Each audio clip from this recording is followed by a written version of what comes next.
aquí es la Biblia. Un dato curioso es de que la Biblia es el libro más vendido de todos los tiempos. Aproximadamente 100 millones de ejemplares se venden cada año.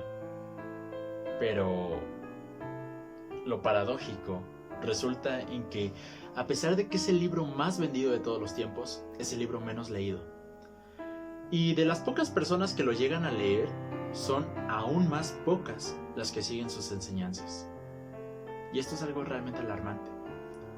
La Biblia está llena de promesas, milagros y sobre todo enseñanzas que, al analizarlas, pueden transformar la vida de cualquier persona. Y de hecho hay millones de cristianos que pueden dar testimonio de cómo sus vidas han cambiado después de leer la Biblia.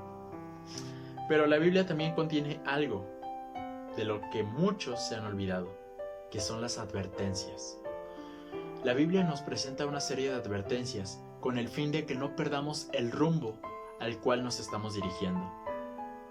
Porque si perdemos la visión de a dónde nos dirigimos, nuestra existencia no tiene sentido. Hay algunos pasajes en la Biblia que normalmente no se leen muy seguido en denominaciones cristianas, en congregaciones. ¿Por qué razón? Porque exigen algo que a los seres humanos les cuesta mucho dar. Uno de estos pasajes es el siguiente. Se encuentra en Mateo capítulo 7, versículo 21 al 23. Y dice lo siguiente: No todo el que me dice Señor, Señor, entrará en el reino de los cielos, sino el que hace la voluntad de mi Padre, que está en los cielos. Muchos me dirán en aquel día: Señor, Señor, ¿no profetizamos en tu nombre? ¿Y en tu nombre echamos fuera demonios? ¿Y en tu nombre hicimos muchos milagros? Entonces yo les declararé: Nunca los conocí. Apartaos de mí, hacedores de maldad. Esto es un mensaje fuerte. ¿Por qué razón? Porque este mensaje Jesús lo da a los que dijeron creer en Él, a los que se autonombraron cristianos, pero realmente no lo eran. Hay un personaje en la historia que realmente sus hazañas fueron de gran importancia para su nación. Estoy hablando de Mahatma Gandhi. Él en cierta ocasión, al hablar sobre Jesús, dijo lo siguiente: A mí me agrada mucho el Jesús de los cristianos, pero no me agradan los cristianos, no se parecen en nada a su Jesús. Y la verdad es que él tenía la razón. Hoy en día el cristianismo ha pasado a ser lo que no debiera. Si contamos por estadísticas, el cristianismo abarca el 35% de la humanidad. Entonces, ¿por qué hay mucha gente que realmente no decide seguir a Dios? No decide seguir a Jesús. El problema no es Dios. El problema son los que se dicen ser sus seguidores. Y realmente Jesús dice: Yo a ustedes no los conozco. No sé quiénes son. Si yo los conociera, realmente entrarían a mi reino.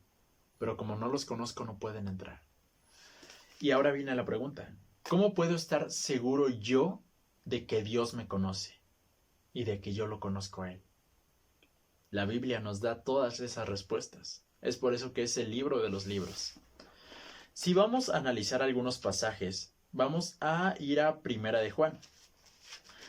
En Primera de Juan, el capítulo 4, el versículo 8, encontramos un mensaje muy importante. Y dice así: El que no ama no ha conocido a Dios, porque Dios es amor. Punto. El que no ama no conoce a Dios, simple y sencillamente. ¿Y qué es lo que pasa hoy en día con los cristianos? Hablando del cristianismo en general, más que con algunas excepciones. Por ejemplo, un contexto actual puede ser, nada más basta ir a cualquier zona urbana, exactamente las zonas centros, encontramos a muchas personas en necesidad. Personas que literalmente viven solamente de lo que la gente les da. Y a veces caemos en un grado de tal egoísmo que si se nos acercan y nos piden ayuda y estamos en la posibilidad de ayudar a alguien, no lo hacemos y les decimos: ahorita no traigo. O les cambiamos, les ponemos excusas diciéndoles: mejor ahí a la vuelta, luego, cuando realmente estamos seguros de que a esa persona no la vamos a volver a ver nunca. ¿Saben cómo se le llama eso? Hipocresía. El apóstol Santiago, si tienen la oportunidad de leer toda la carta de Santiago, háganlo, se lo recomiendo demasiado. Pone un mensaje muy claro de amonestación para todos los cristianos, hablando de forma general. Pero porque él, más que nada de amonestación, él llama a una exhortación. Y de manera parafraseada, da el mismo mensaje que Jesús dio. Dice así: hermanos míos, ¿de qué les sirve a alguno decir que tiene fe si no tiene obras? ¿Acaso podrá esa fe salvarlo? Y muchas personas hoy dicen: yo creo en Dios, con eso basta. Y sí, efectivamente, creer en Jesús, aceptarlo como Salvador, eso es lo único que el ser humano necesita para salvarse. Pero sin embargo, como vimos, Jesús le va a decir un mensaje a muchas personas que dijeron creer en él. Y sigue diciendo el apóstol Santiago, y vean lo directo que es: tú dices que crees en Dios, qué bien haces, pero también los demonios creen y sin embargo ellos tiemblan. Ahora viene la pregunta: si los demonios también creen, ¿qué me diferencia a mí de un demonio que también cree en Dios? Aquí ya estamos viendo un mensaje aún más fuerte. A nadie le gustaría que lo comparen con un demonio, pero aquí Santiago lo está haciendo. Los demonios también creen. ¿Qué te diferencia a ti de ellos? Luego pone el ejemplo del caso de un caso muy similar al que les contaba. Dice: si algún hermano o una hermana están desnudos y tienen necesidad de mantenimiento para cada día, y alguno de ustedes les dice: vayan en paz, ¿de qué les sirven esas palabras? Si ustedes no les dan las cosas que les son necesarias para el cuerpo, ¿de qué aprovecharán ese mensaje? ¿Saben? Cristo dijo claramente: si ustedes me aman, lo van a demostrar. Y el mensaje que se da en 1 de Juan 4:8: el que no ama no conoce a Dios.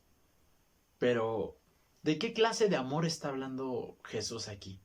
Él está hablando de un amor puro, porque ahí en Juan 4:8 se menciona que Dios es amor. O sea, Dios no tiene amor, sino que Dios es el amor. Eso hay que tenerlo claro también.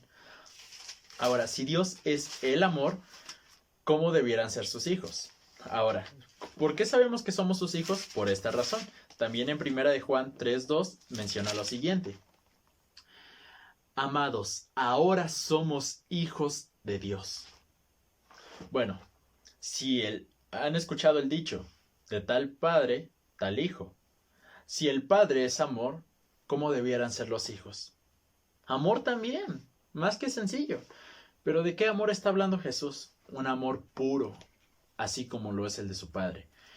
Y Jesús presenta este mensaje en el Evangelio de según San Juan, exactamente el capítulo 14. Y vamos a ver qué datos es lo que Jesús presenta. Dice así, Juan 14, versículo 15, y dice así: si ustedes me aman, escuchen, si ustedes me aman, mis mandamientos guardarán. El que tiene mis mandamientos y los obedece, este es el que me ama. Y el que me ama será amado por mi Padre, y yo lo amaré y me manifestaré a él. Y luego dice así: si ustedes permanecen en mí y mis palabras en ustedes, pidan todo lo que quieran. Si guardan mis mandamientos, permanecerán en mi amor, así como yo he guardado los mandamientos de mi Padre y permanezco en su amor. Jesús estaba diciendo claramente: el amar a Dios no consiste en decir: ay Dios, yo te amo, realmente te amo y te amo demasiado. No. Claro, es parte, pero el amor se demuestra.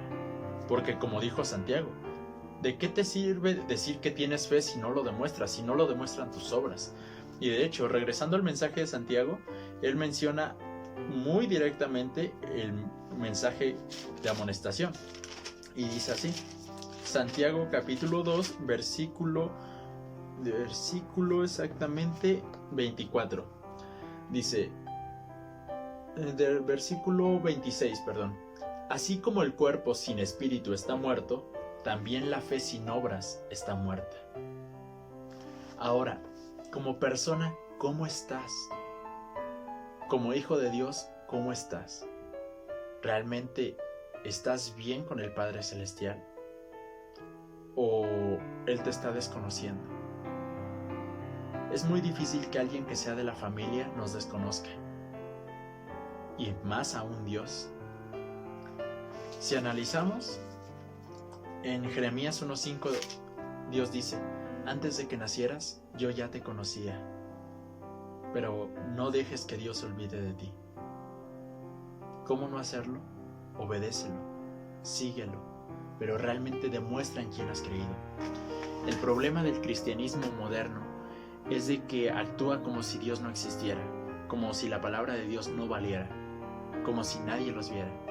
Las iglesias han pasado hoy en día a ser más un club social que realmente un templo de restauración para los pecadores. Hoy en día se busca entretener a las personas, pero no alimentarlas espiritualmente. Muchos, como les dije, tienen la Biblia en casa, pero ¿saben algo? Muchos han caído en el detalle de tenerla abierta, empolvándose día tras día. Otros la tienen cerrada, pero ya sea que esté abierta o cerrada, la Biblia no va a rendir efecto, porque la Biblia rinde efecto cuando se empieza a leer y se empieza a poner en práctica. El apóstol Santiago sigue diciendo, de hecho les recomiendo mucho que lean esa carta de él, dice así: sean hacedores de la palabra y no tan solamente oidores, engañándose a ustedes mismos. ¿Por qué razón? ¿De qué te sirve saberte ir a la iglesia y escuchar tantas cosas si al final no te dejas transformar? Hay que pedirle a Dios que nos ayude y seamos cristianos sinceros. Sin más que decir, recuerda, Dios te conoce desde antes que nacieras. No permitas que Él te olvide. Que el Señor te bendiga.